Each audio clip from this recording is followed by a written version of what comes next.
Okay, here we are. I don't know where you are. I know where I am. I'm in an empty room. Okay, and yesterday I gave my very first lecture in my life in an empty room to my other class. And you know, I've never even practiced a talk in front of empty seats before, so this is really an interesting experience for me. But in any event, it's hard. I mean, I don't know where you guys are. I hope you're doing okay. I think about you all the time. I miss you. And obviously, this is going to be a different kind of experience for all of us. And for me, it's kind of useful to pretend that you're here, okay? So maybe sometimes, I'll call on people, and maybe I'll call on everybody at least once over the course of the rest of the semester. I'm not sure. We'll see. We'll see how that goes. But in any event, today is Thursday, March 19th, in case you're curious. And so anyway, are there any questions? Questions?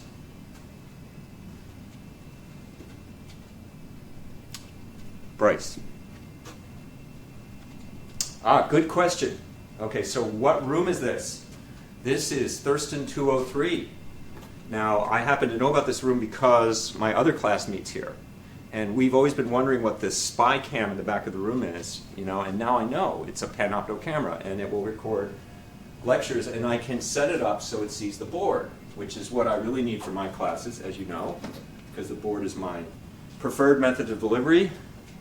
And it's a pretty high-res camera, so if you can't see the writing on the board, just sitting there watching your laptop or whatever, you can probably zoom in and it won't fuzz out on you because the resolution is good enough for that. And I'll be touching base with you to make sure that's the case as we go along, because I don't want you to miss anything. Okay, so here we are at Thurston 203. And remember, what did we talk about last time? We started the material in, I think it's chapter 6, but since I have a book with me, I can actually check and see and make sure that that's what we're talking about here. Let's see. Yep, chapter 6 of the book.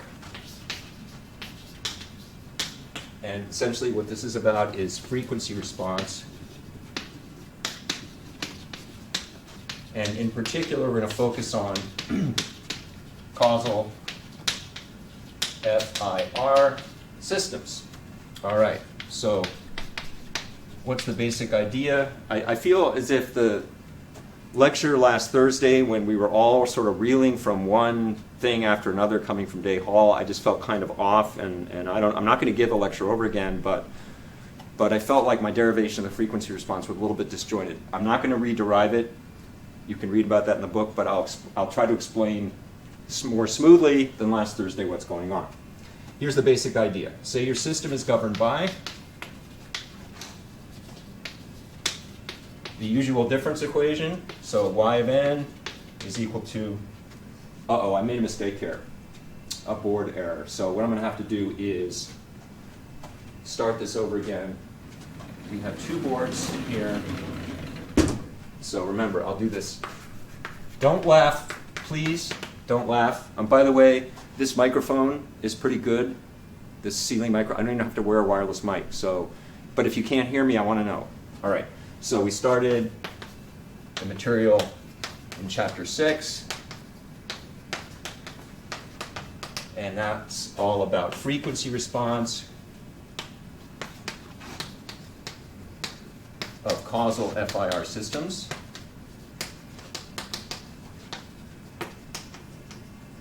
And suppose your system is governed by, so the system obeys.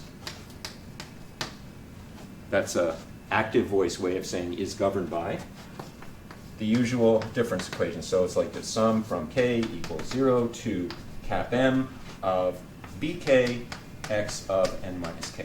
So x of n, as usual, is the input, y of n is the output, and that's how the input gives rise to the output. Okay. If you drive the system, so say we drive the system, with input x of n equals a cosine. So it's going to be a cosine n, a discrete time cosine, of course, n omega 0 hat plus phi. So this is the prototypical, most general expression for a discrete time sinusoid. What comes out of the system? Well, what comes out of the system is another discrete time sinusoid of the same frequency. So the resulting y of n is also a sinusoid of frequency omega 0 hat. And y of n is therefore equal to some amplitude, let's call it a prime, times cosine of n omega 0 hat plus some phase, let's call it phi prime. And how are a prime and phi prime related to a and phi of the input? It turns out that a prime is equal to something I'm going to call magnitude of h hat omega 0 hat times a. Phi prime is equal to phi plus the phase of h hat of omega 0 hat. And what is this animal, h hat of omega 0 hat? We derived it last time. It's given by this formula. H hat of omega 0 hat is equal to the sum from k equals 0 to cap m of bk e to the minus jk omega 0 hat. All right, so if we imagine varying omega 0 hat over omega hat space, in other words, consider driving the system with different frequency sinusoids, then we get a function of omega hat. So if you let omega 0 hat, quote unquote, vary over omega hat space, you get a function of omega hat. Namely, h hat of omega hat is equal to sum from k equals 0 to m of bk e to the minus jk omega hat. And that's true for all omega hat. This function is called the frequency response of the system. So it's the system's frequency response. And some people, and I think it's a little pedantic to do this, but whatever, some people call it the frequency response function of the system. Okay? All right, so that's the definition of frequency response. And by virtue of these formulas here, from the frequency response, you can figure out how the system responds to any pure discrete time sinusoid. So from this function, from h hat of omega hat, you can figure out how the system responds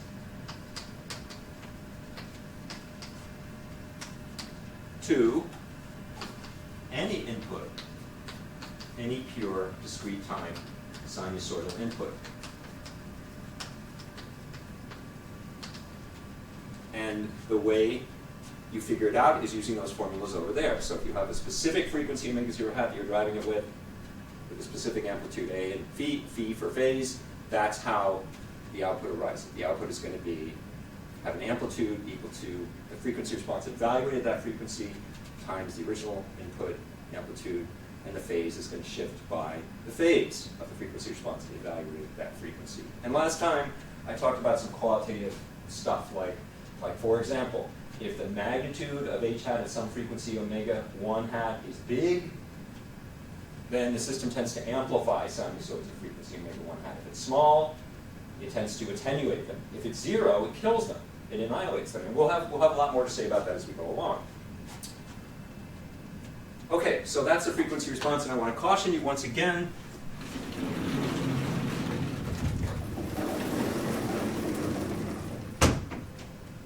that the book uses a different notation that I don't like.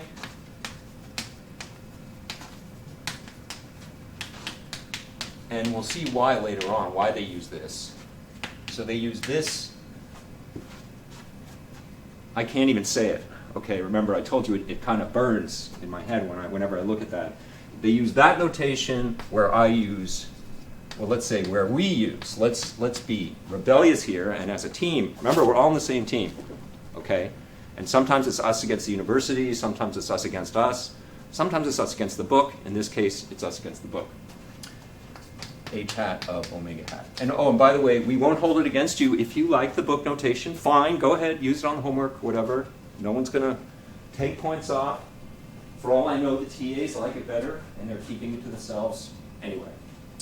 Okay, so that's one cautionary tale. Now, there's some observations I want to make about this frequency response. So here's some facts about the frequency response, and these hold for all frequency responses of all causal FIR systems.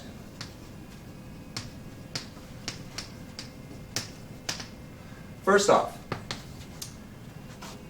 well, there's the formula for it up there. As you can see, it's got j's and stuff in it. So in general, it's going to be a complex valued function of omega hat.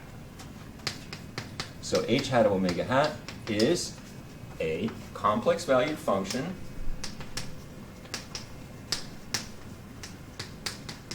of omega hat. And get this, it's 2 pi periodic in omega hat. And that turns out to be a huge advantage for us. Now, so why is it 2 pi periodic? Anybody care to hazard a guess?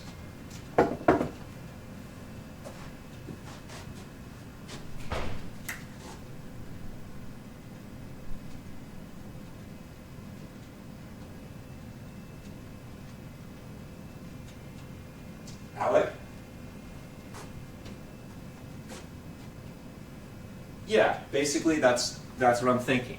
That every term in h hat of omega hat is a constant times e to the j k omega hat, or minus j k omega hat. And if I shift omega hat by 2 pi, that just shifts the exponent by j k 2 pi, and e to the j k 2 pi is 1. So let's go through that carefully. H hat of omega hat plus k times 2 pi, or let's just use 2 pi. That's all we have to do here, is equal to the sum from k equals 0 to cap m, bk, e to the minus j, k. And now instead of having omega hat there, we have omega hat plus 2 pi. And that's equal to the sum from k equals 0 to m of bk, e to the minus jk omega hat times e to the minus jk 2 pi. And each of these guys is just going to be 1, because e to the j times an integer times 2 pi is 1, and that's equal to h hat of omega hat. Okay, so h hat of omega hat is 2 pi periodic in omega hat. Now, a consequence of the 2 pi periodicity is a time-saving / work-saving device, which is the following. Generally, what we do, because of the 2 pi periodicity,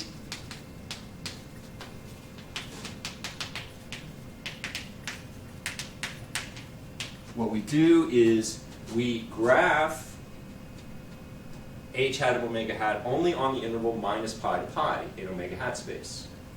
And when I say graph, we have to be careful here, because h hat of omega hat is a complex value function of omega hat, not just a function that you can graph. So we have to graph both something, its magnitude and its phase, or its real and imaginary parts. And generally we do the former. So we represent h hat of omega hat graphically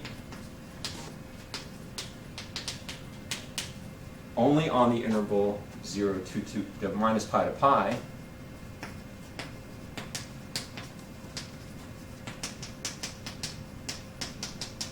by virtue, or by using magnitude and phase plots.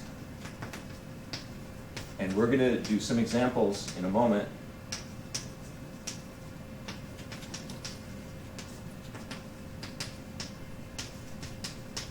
come. So examples to come of doing this. All right, so that's one thing. Another thing about it is it's conjugate symmetric in omega hat. So too, h hat of omega hat is conjugate symmetric. And we've seen conjugate symmetry at least once before in this class in the context of Fourier series. We have this Fourier series a sub minus k is equal to the complex conjugate of a sub k when you have a real valued function that you're taking the Fourier series of. So that's bad grammar. H hat of omega hat is not conjugate symmetry, it's conjugate symmetric in omega hat. And of course, assuming that all the BKs are real. Okay. How do you show that? Here's the idea. So first off, what does conjugate symmetry mean? So technically, what do we have? If we take h hat of minus omega hat, that turns out to be the complex conjugate of h hat of omega hat for all omega. And the reason this is true is why? Here's the idea. H hat of minus omega hat, what's that? That's what you get when you plug minus omega hat in for omega hat in the formula for h hat of omega hat. So this is sum from k equals 0 to m dk e to the minus jk minus omega hat, and that's the sum from k equals 0 to m dk e to the jk omega hat with no minus sign, and that in turn is just the complex conjugate of this sum from k equals 0 to m dk e to the minus jk omega hat, and that's just the complex conjugate of h hat omega hat.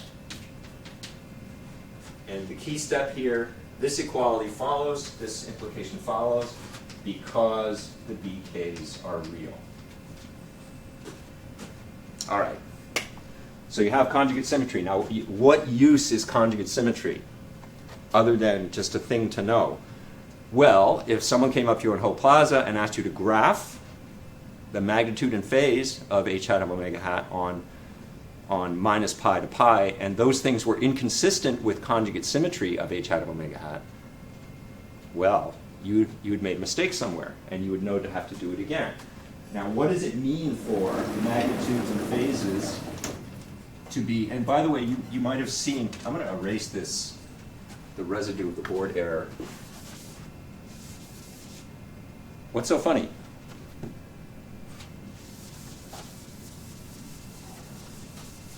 Or not? Okay, so so what does it mean for the magnitude and the phase of h hat of omega hat to be consistent with conjugate symmetry? Conjugate symmetry turns out to imply the following.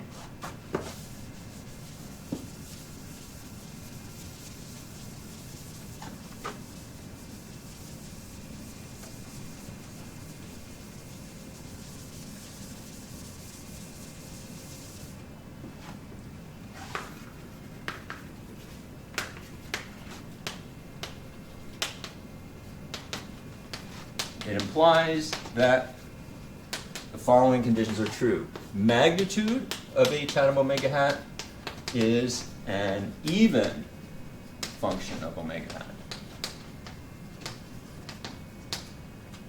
Phase of h hat of omega hat is an odd function of omega hat. And you can prove that for yourselves. It's really easy. But anyway, so whenever you look at a magnitude and phase plot on minus pi to pi for a frequency response, the magnitude is going to be an even function of omega, and the phase, at least if you mess around with it and get it right, you'll see in the examples we do, is going to be an odd function of omega. And if that isn't the case, you've made a mistake. You have to do it again. Okay. Very good. So those are a couple of general properties, and here's a third one. Here's a third one. That it turns out you can use a Fourier series type of argument to take the frequency response of the system and from that figure out the BKs for the system. Why is this important? So we can figure out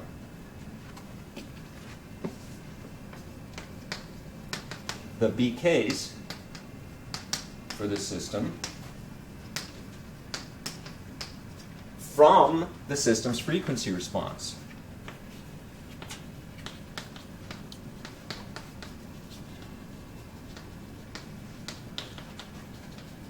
H hat of omega hat using an argument similar to the one we used for Fourier series. So using a Fourier underscore series hyphen type argument. Specifically, it turns out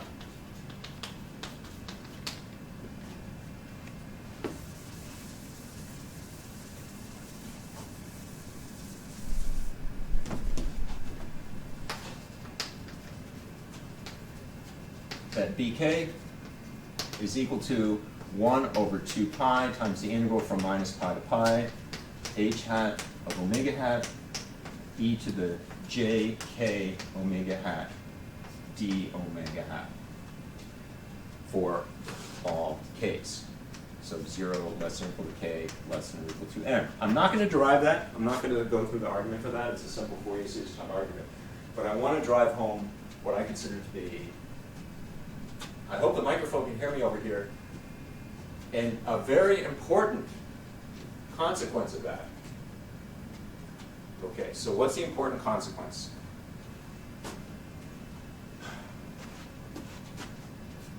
What did we note over there? We noted that from h hat of omega hat, we can figure out how the system responds to any pure discrete time sinusoid. In other words, h hat of omega hat tells us all about certain I/O experiments on the system,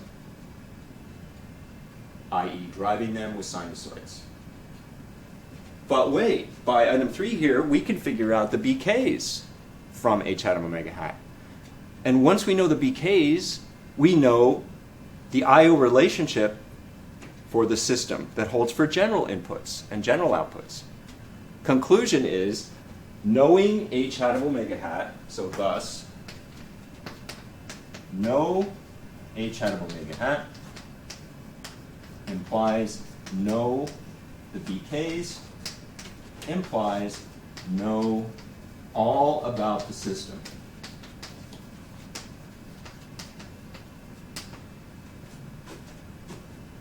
So, system determines frequency response, obviously. Frequency response determines system. They're in one-to-one correspondence.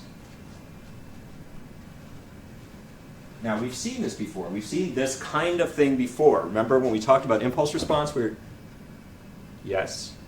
Yeah, impulse response. We talked about impulse response. What did we find? We found that h of n, the impulse response of the system, which you can think of as the output that arises from one particular I/O experiment, namely you walk into the room and you kick the system at time 0 and see what happens, that determines the results of every I/O experiment on the system. Here, we discovered that something that describes a specific kind of I/O experiment on the system, driving with a pure sinusoid, knowing that for all frequencies tells us everything about the system, tells us about every I/O experiment. So this is not a new kind of thing we're encountering here. And just let me put this BK formula here in terms of the system's impulse response. So you can recall that the system's impulse response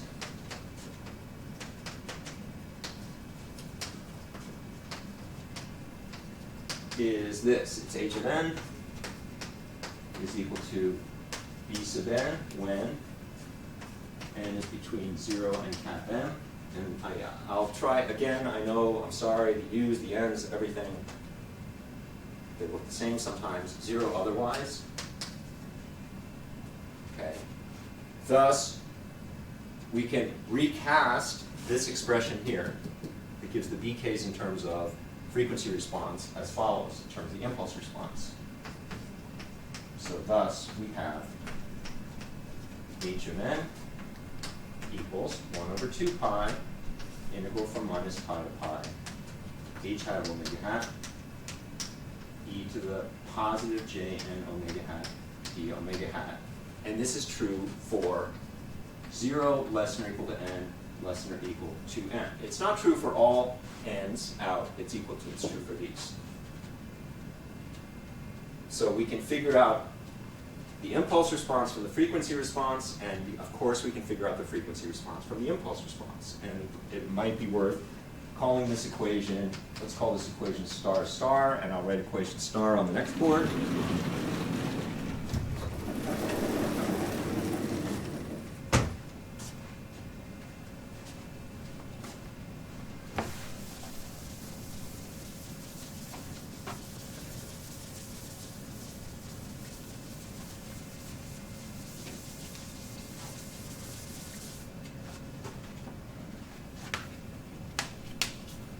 And of course, this holds h hat of omega hat. By definition, this is how we define the frequency response, is equal to the sum from n equals 0 to cap m, h of n e to the minus j n omega hat. So star gives frequency response in terms of impulse response.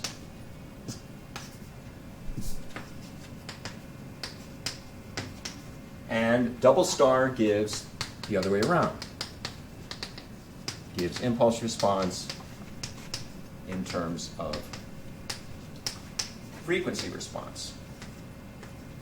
And it's going to turn out, we're going to have, this is going to come up a lot later on. We talk about DTFTs, impulse responses, frequency responses for systems more general than causal FIR systems. And this is kind of like an analysis equation, is kind of like a synthesis equation. We'll get to that later on in the class. Okay, so any questions so far? We good?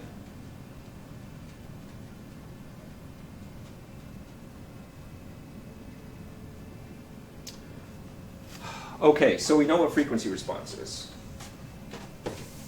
And before I do examples,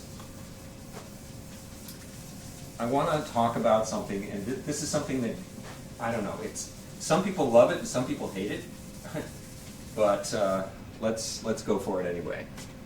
And this is like another way of figuring out frequency response for a system. Okay.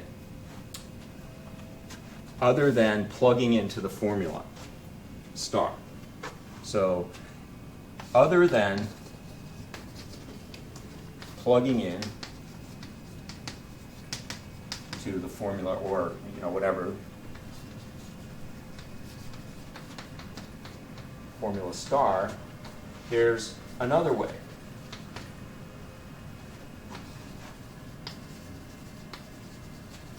To find h hat of omega hat for a given system. And this way turns out to be useful, especially when we don't have the formula for the BKs or the HKs or HNNs or whatever you want to call them. When you have the system described to you in some other way. All right, so how do we do this? What we do is we pretend that we can drive the system with complex valued input signals. And specifically,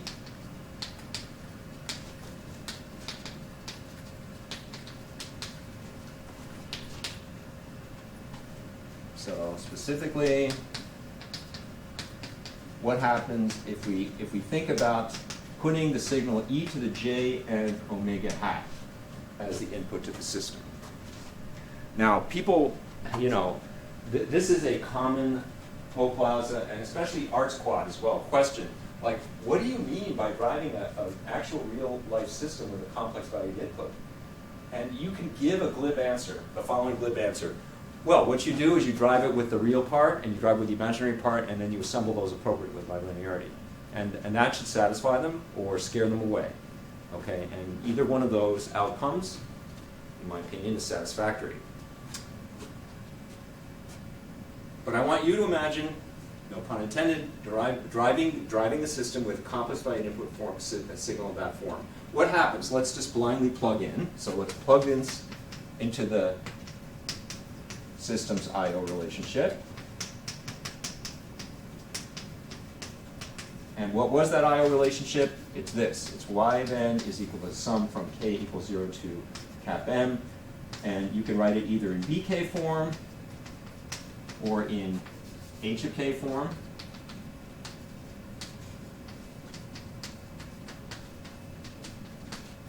Depending on how you feel that day. See what happens.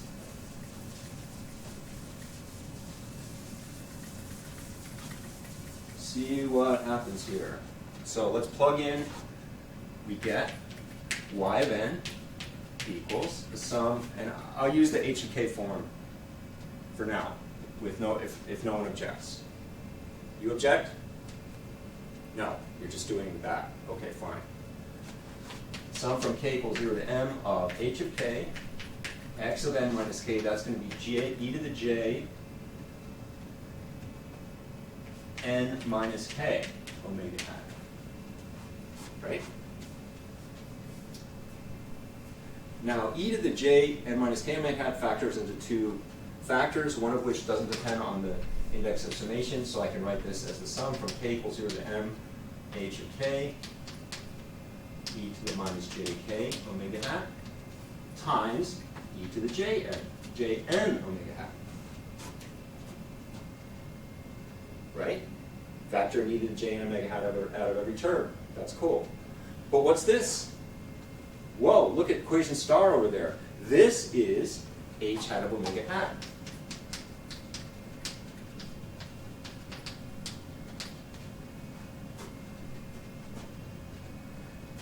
Okay. So, what can we say? Here's a picture. I think this is a cool picture. You may not. If you put e to the j n omega hat into the system, what comes out is frequency response evaluated in omega hat times e to the j n omega hat. So e to the j n omega hat in, h hat of omega hat, e to the j n omega hat out. And we're going to use this as we go along to sometimes simplify computation of the system's frequency response. Okay, but wait, there's more. Okay, what about this? What does this remind you of? Maybe it doesn't remind you of anything, but I'm going to give you a second to think about that, because it sure reminds me of something.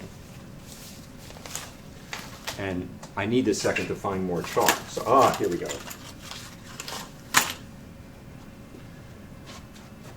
This is kind of fun, actually, but it's not nearly as fun as hanging out with you guys, gotta say. What, Nick? Oh, okay. Well, I'm glad that's the case as well. What do you think I just imagined Nick said? Take a guess. Anyway, okay. All right. See what I mean? I have to think about you guys being in the room, you know? I have to think, and you folks in the front row, you don't have to suffer through those broken seats in Phillips 219. And, there's so many other things that... If you have pets at home, they're distracting you. Okay, so now, let's get back to the lecture. We have that picture up there. What does that remind you of? It reminds me of something from Linalge. Yes. That's right, Esther. Okay. And I'll never make that Esther down you mistake again. Believe me.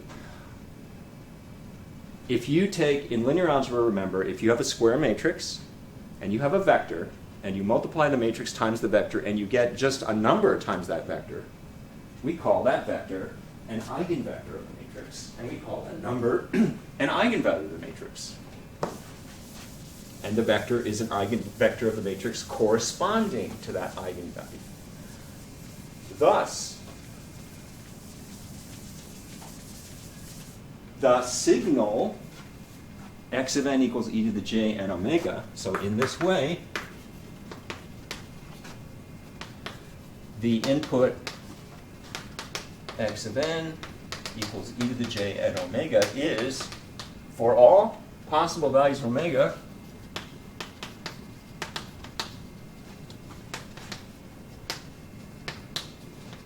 hat an eigeninput, so to speak, to the system, in the sense that you put it into the system, and what comes out is a number times it. And that number is h hat of omega hat. All right, so complex exponential inputs are eigeninputs of at least causal FIR systems. And in fact, all what are called BI beta stable LTI systems, we'll get to that later on. All right, this is cool. All right?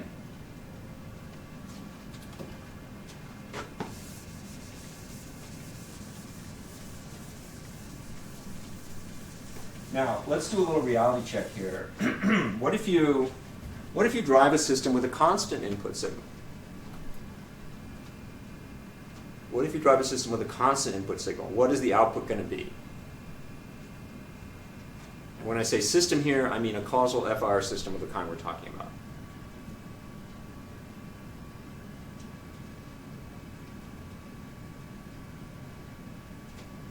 Brendan. Okay, that's kind of what I was looking for, but not Jordan. Yes, it will be a constant, but why? Or what constant is it? Maybe I'm asking this question in the wrong way. Okay. What's a way to think of a constant inputs in terms of sinusoids? Yes. Okay. They are zero frequency sinusoids. So a constant signal, and actually maybe this is what's messing with your head. Like, we only did this in continuous time. We didn't do it in discrete time. We didn't talk about the fact that a discrete time constant signal is a discrete time zero normalized frequency sinusoid, but sure enough it is. So a constant signal,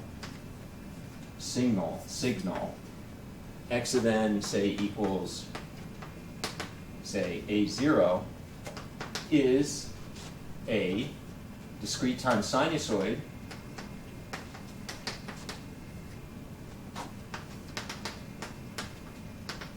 of normalized frequency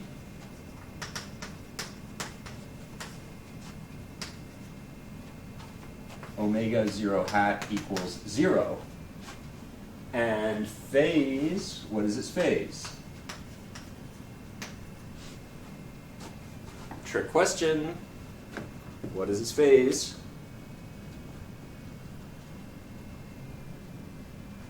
Yes, it depends.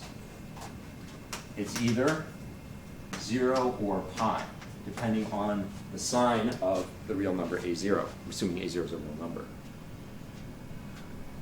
Okay. So what happens when I put it through a causal FIR system? So thus, if you use it as input to a system with frequency response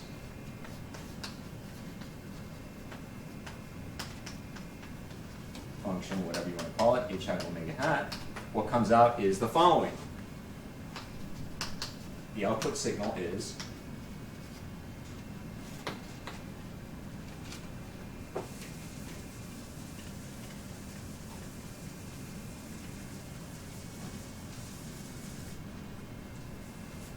y of n equals h hat of 0 times a0. Okay, now there's dozens of ways, if not, actually there might be an uncountable infinity of ways of deriving this, but I'm not going to worry about that quantitative detail. Let's look at this carefully. So here's the idea. And this is for any amplitude A, frequency omega 0 hat, and phase phi. If I put A cosine n omega 0 hat plus phi into the system, what comes out is going to be, the output is going to be magnitude of h hat of omega 0 hat times A cosine of n omega 0 hat plus phi prime, where phi prime is equal to phi plus the phase of h hat omega 0 hat. Now I'm going to apply this IO relationship to the special case where A is equal to the absolute value of A0 and phi is equal to either pi or 0. So apply, and omega 0 hat is 0. Special case where A is the magnitude, or sorry, absolute value of A0, I was assuming A0 is real here, and omega 0 hat is equal to 0, and phi is equal to 0 or pi, you get this.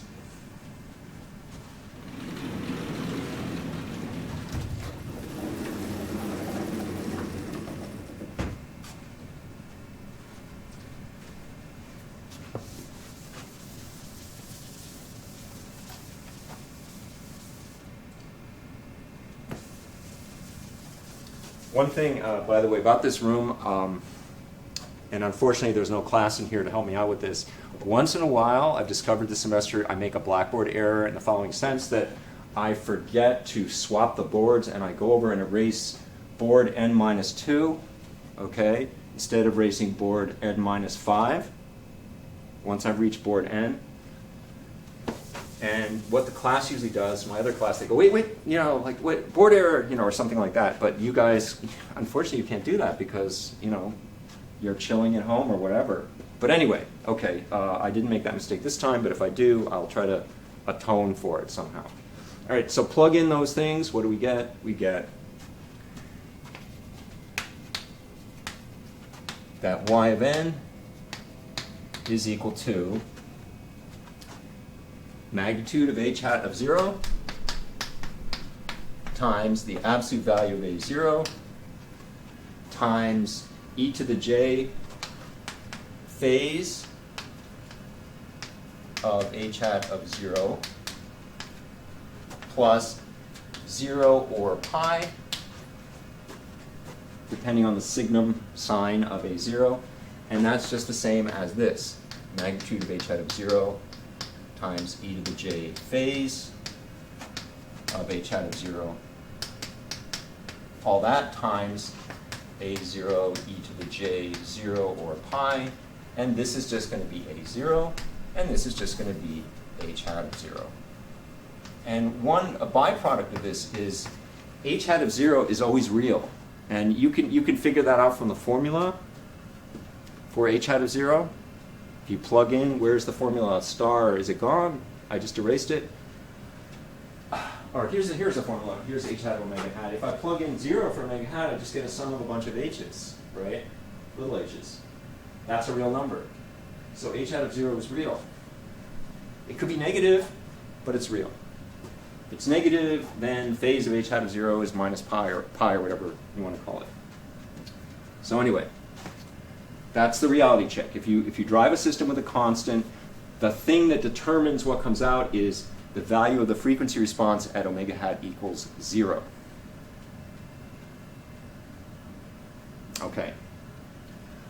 All right, so ordinarily I would say let's take the 3-minute break, and after that we'll talk about transient and steady state, because that'll give me a chance to like chill for a minute and not talk. So maybe I'll, you know, look at it on the engineering class. It's not raining today, or it was last night, but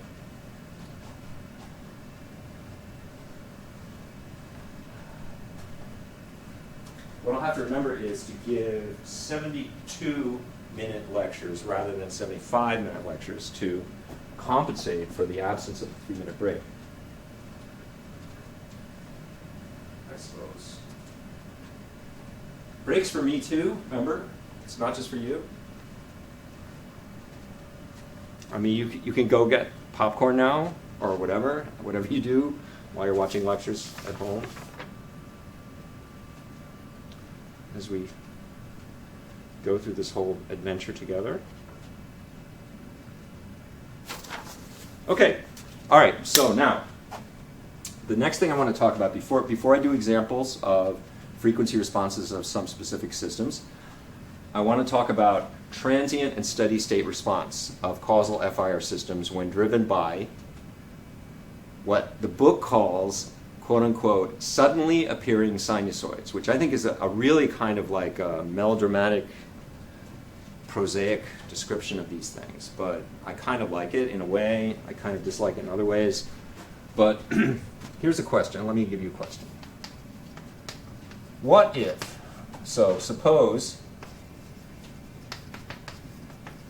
we drive a system, and let's talk specifically about a causal FIR system, because this is not going to be true for general systems. Drive a causal FIR system with input signal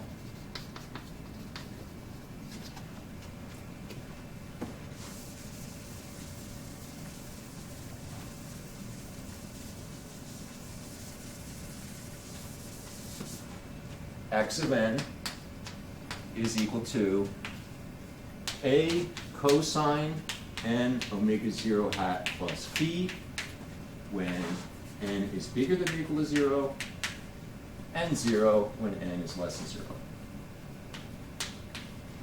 And what's a cool way of writing down that signal on one line? Anybody have an idea? Anybody have an idea? Jade? Yes, exactly. It's this a cos n omega 0 hat plus phi times a unit step. Here we go. Okay, now the book calls this a suddenly appearing cosine,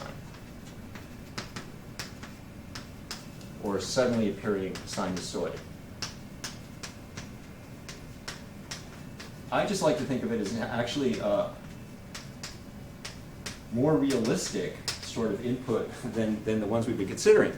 The forever sinusoids, like no one's been around forever or will be around forever after now, so no one's ever really seen a sinusoid, a forever sinusoid, play out in its entirety, right?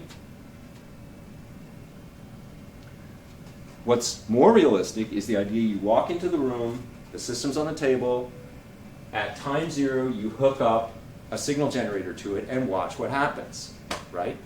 Nothing's been coming into it forever until you walk in the room and hook up the sinusoid. So that's a lot more realistic description of what goes on when you test a system. Okay, so anyway, you drive the system with this sinusoid that turns on at time 0. What comes out? How can we describe what comes out in terms of the system's frequency response? It's not going to be simple because the math doesn't work out. So what the way to think about this is the following. You remember I told you this is a really important way to think about causal FIR systems, and FIR systems in general, is the sliding window mindset, or sliding window Weltanschauung, or whatever you want to call it. So think about the sliding window view of how the system processes inputs. And just for definiteness, let's suppose that the system, the number of taps, that the cap m is given. So suppose the system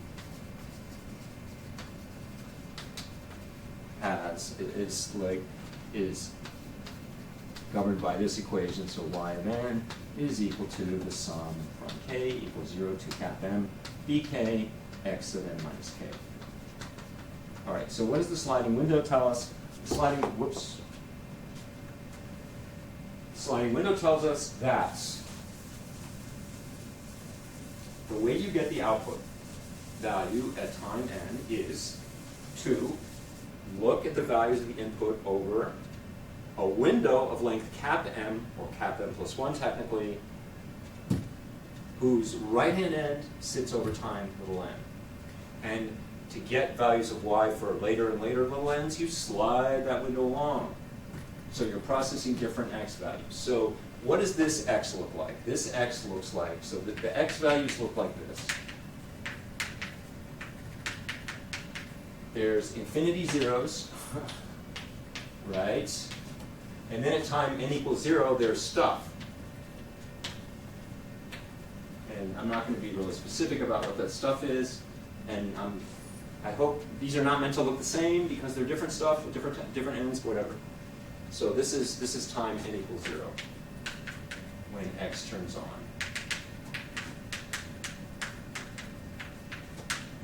Okay, so to get the value of y at any time n, I take a window of length cap m, and for definiteness, let's let m equal 4, say. So actually, it's a window of length cap m plus 1. So to get y of, say, minus 2, I process these zeros through that equation. Y of minus 1, I process these zeros through, right? And so on.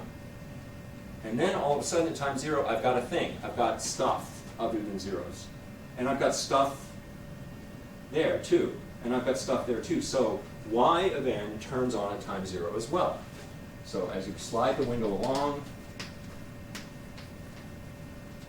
we see that y of n is 0 for n less than 0. You've seen this for all kinds of systems, any causal system. Y of n turns on at time 0.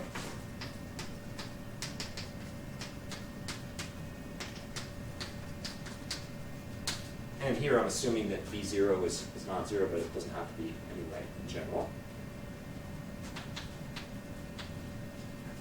And the sum defining y of n is going to contain n possibly non-zero terms for a while, until n hits cap m.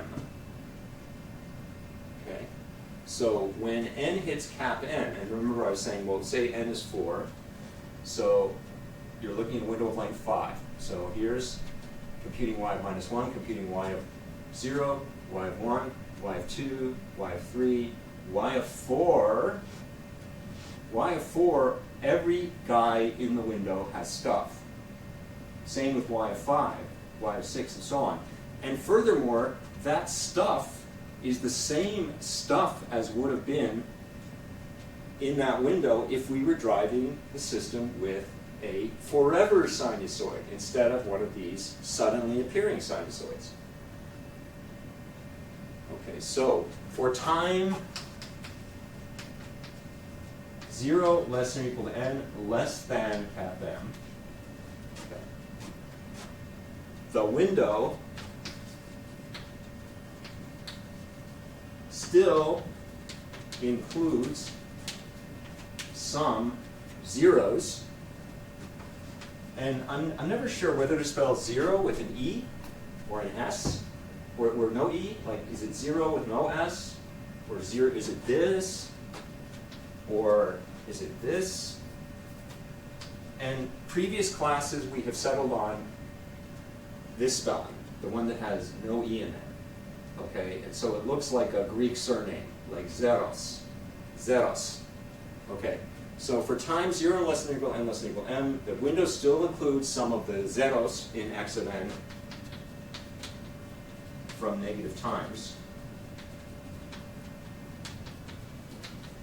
But beyond time cap m minus 1, so for n less than or equal to m, the contents of the window that you use to compute y of little n look just as they would have looked. They're the same as they would have been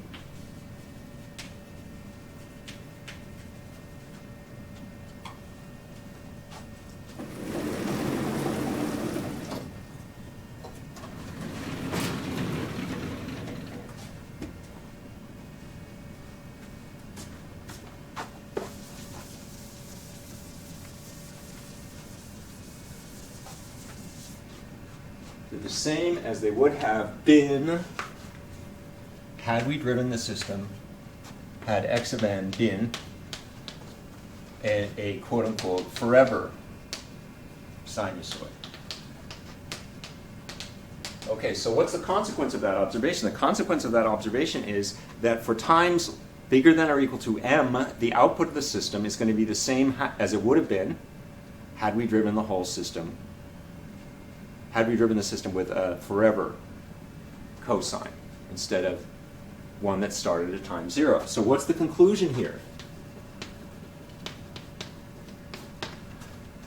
Y of n for n bigger than or equal to m is the same as the y of n, same as the output from a forever cosine. And you want to write this out in equations. I do, for whatever reason. It's a compulsion, I guess, applied math compulsion. We have this. Y of n is 0 for n less than 0. Window contains only zeros. Okay. What about for n running from 0 up through cap m minus 1? It's complicated. So complicated-ish for 0 less than or equal to n less than cap m. And it's the same as it would have been had we driven the system with a forever cosine. So that's going to be a prime cosine of n omega 0 hat plus phi prime for n bigger than or equal to m, where a prime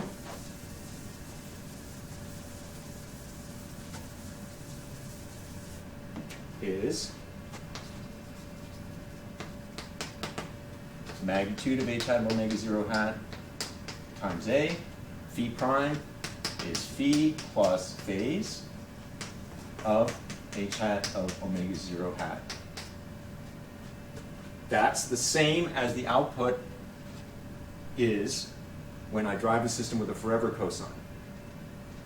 Okay, so what are these two phases of, or epochs? We shouldn't call them phases. We have to call them something more profound, that because phase means something specific to us. So we call this one here, the one in the middle here, when the window still contains some zeros and some non-zero values, we call this the transient epoch. Okay, pardon me, had to think of a word. And we call this the steady state epoch. Okay, now you've heard those words before, right? If you've taken circuits, I'm sure if you took circuits from Pollock, you heard about transient and steady state. Right? Yes. Okay, so you've heard those words.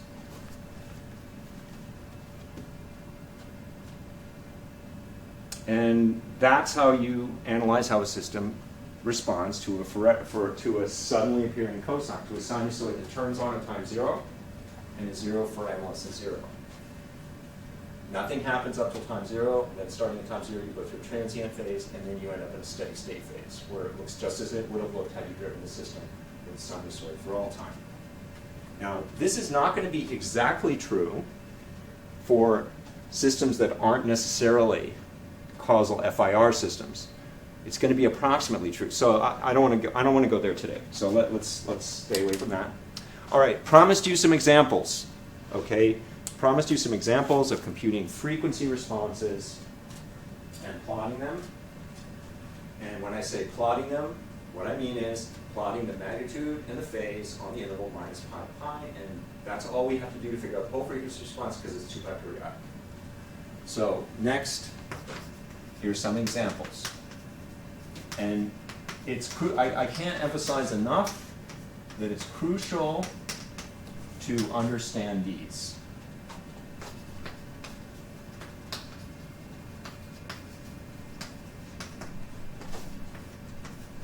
And I won't put that in all caps, even though I'm thinking all caps, because all caps is kind of harsh. We're all going through a difficult time right now, and all caps might really be jarring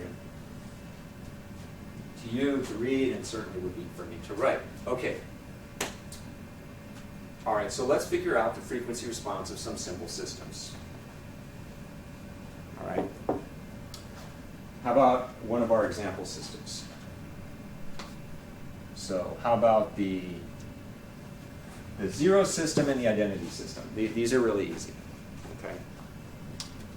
What is the frequency response of the zero system? 0, yes, exactly. Okay? The zero system, remember, that's the system that takes every input signal y, or sorry, every input signal x of n and gives you a zero signal as the output. It's like a short circuit or something. H hat of omega hat is equal to 0 for all omega hat. What about the identity system? What is the identity system? The identity system was the one that took any input signal x of n and do nothing to it. Puts x of n itself out. It's like an open circuit with a voltage source. What is h hat of omega hat in that case?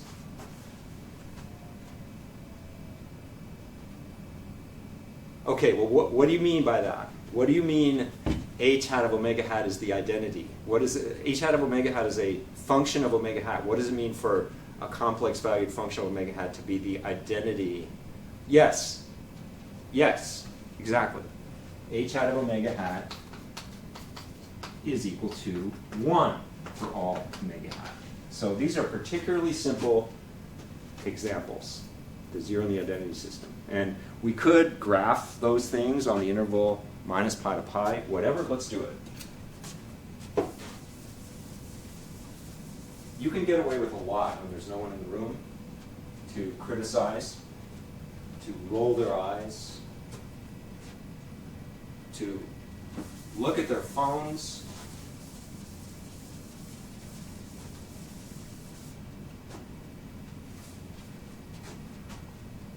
Here's the graph on minus pi to pi of h hat of omega hat for the zero system.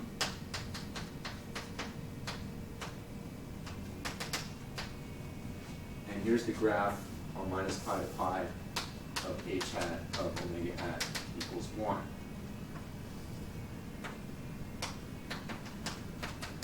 And if we want to do magnitude and phase plots, we could do this. This is the magnitude in each case, and the phase in both cases is the zero function.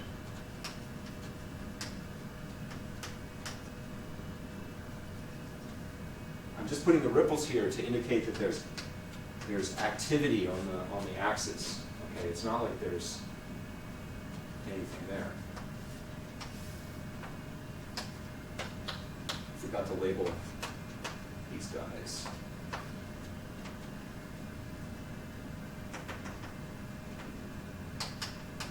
So this is phase. All right, so those are two trivial examples. Okay.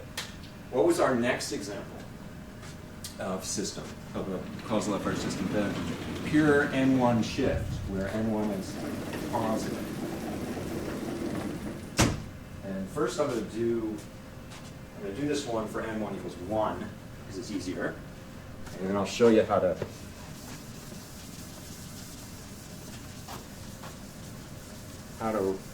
push that argument forward to general N1s. So how about the pure N1 shift? Sleeve issue. So how about the pure N1 shift?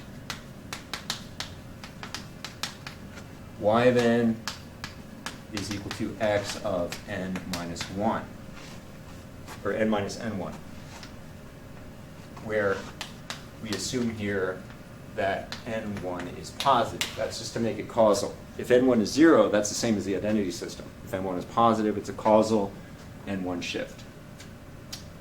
Okay, how do we figure out the frequency response of that? What's a good way? What's a good way? We could use a formula, right? We could find the impulse response. So I'm gonna pitch this. We could figure out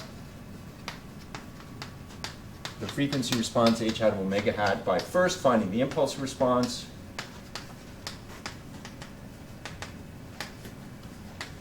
H of n, then plugging in to the formula, which I called star earlier in this lecture. That's the formula that gives h hat of omega hat in terms of the impulse response h of n. Or we could use, and you can tell which one I like better. We could use the picture e to the j n omega hat in h hat of omega hat e to the j n omega hat out. In other words, the eigeninput picture. Okay, so that's what I'm going to do here, just to show you how this works. So what if I put e to the j n omega hat into this system? For this system, e to the j n omega hat in, e to the j n minus n1 omega hat out, because all the system does is delay the input by n1. And this is the same as e to the minus j n1 omega hat, e to the j n omega hat. And when I do this manipulation, whatever multiplies e to the j n omega hat on the right-hand side of the picture has got to be the frequency response. So this guy here must be h hat of omega hat. Okay, very good. All right. So now let's graph the magnitude and phase of that on minus pi to pi. And here's where it gets a little bit interesting. Although interesting is a word I try to avoid, because what that does, it imputes my idea of what's interesting to your taste, and it's kind of value-laden, so I apologize for using that word. But anyway, so let's graph the magnitude and phase of this thing. What if, so graphing magnitude and phase on the interval minus pi less than equal omega hat less than equal pi. Let's look at a couple of cases. Let's first look at the case n1 equals 1. Case n1 equals 1. So that means h hat of omega hat is equal to e to the minus j omega hat. Okay? So what's the magnitude of that?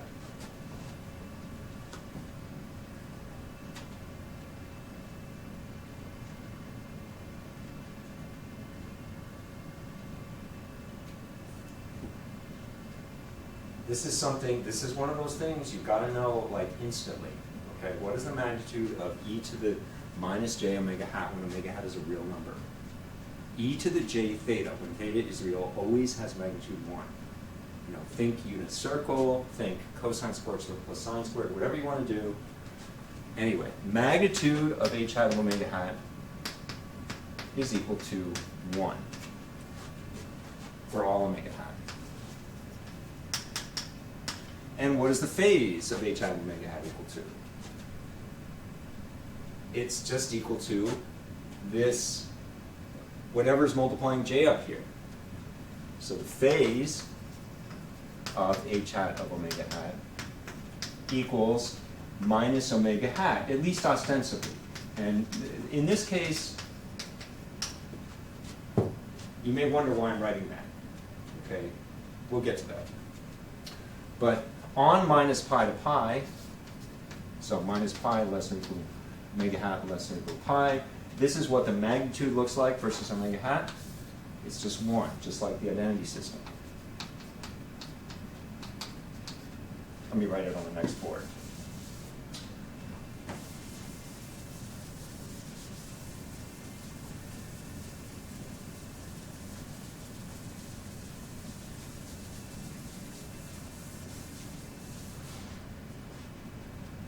So this is the magnitude.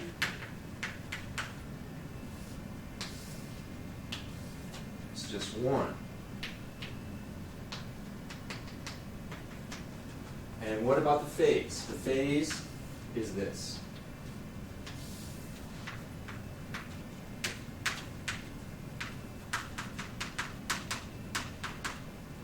On minus pi to pi, it's just minus omega hat. So it looks just like a line of slope 1. So this is minus pi here, and this is pi up here. And what do I mean by ostensibly? Well, just wait, just give me a minute. Okay. Now, I think I have 5 minutes left for this lecture. That's the problem. I need to write down when I start, because I don't ever want to keep you guys longer than an hour and 15 minutes. I mean, there's all kinds of exciting stuff you can be doing at home, like going out to eat, no. Going to the gym, no. What else? Playing with your cat. Yeah, that's a good one. But anyway, you could play with the cat while watching the video. So let's look at the case n1 equals 2, just for same magnitude. Namely, h hat of omega hat magnitude is equal to 1. But what about the phase? The phase, ostensibly, is equal to minus 2 omega hat. Now, what do I say ostensibly? Well, here's the problem. We have been brought up since we were very young, like 3 months ago in this class, 2 months ago, to keep phases between minus pi and pi, right? And if you look at this formula here and you graph minus 2 omega hat, that's going to be a line that takes you out of that interval. So what do we do? What do we do to de-ostensibleify that expression for the phase? We have to take the minus 2 omega hat and play tricks with it. And that'll be the last thing we'll do today.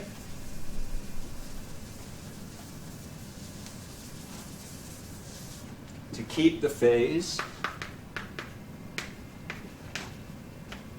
of h hat of omega hat in the interval minus pi less than omega less than or equal to pi on that interval,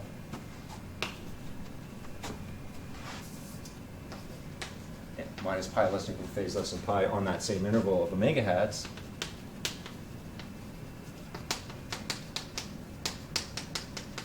we need to take the ostensibly picture.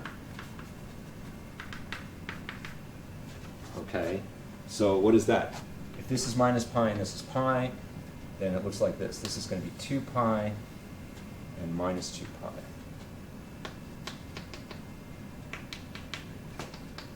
And what we need to do is we need to shift the stuff that's outside of pi so that it lies in between minus pi and pi. And how do we do that? We have to shift this by 2 pi, right? So this goes all the way down here. I hope you see what I'm doing. The cool thing about watching a video lecture is you can pause the professor, you know, and you can like stare at something for a little while, whereas in class it might slip by.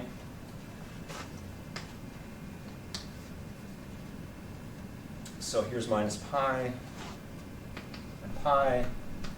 What happens here is in between here and this is going to be pi. You're going to have pi over 2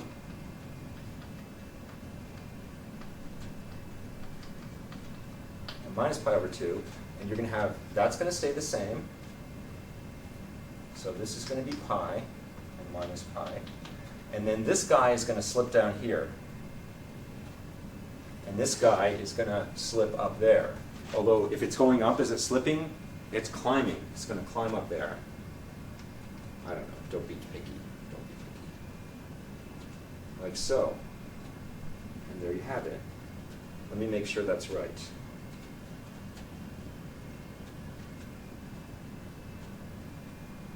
No, no. This is here.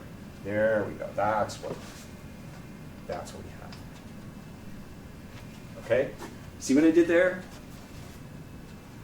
This is the ostensibly what the phase is picture, but because we have agreed for a long time to keep phases between minus pi and pi, whenever I see it straying out of that interval, I have to shift it into that interval by an appropriate multiple of 2 pi. So I have to take this branch of the phase, the one that goes from pi over 2, remember this is pi here, this is minus pi here,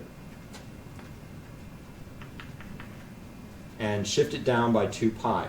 This distance is 2 pi, so I shift it down so this guy is here.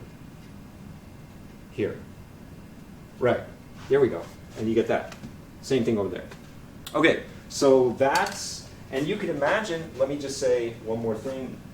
When n1 is bigger than 2, you have to do a lot more of this chopping, slicing, dicing, whatever. So for n1 bigger than 2,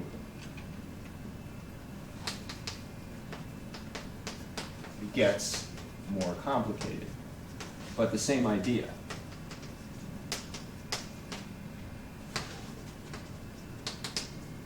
You have the ostensibly phase being minus n1 omega hat, and say n1 is 7, so it's minus 7 omega hat. You have the ostensibly picture, and then you chop it up to get it to go inside the interval minus pi to pi. Okay, so next time we'll figure out a couple more examples, like what the book calls a low-pass filter and a high-pass filter. We'll get into why it calls them that. And for now, I miss you guys, and I'll see you soon.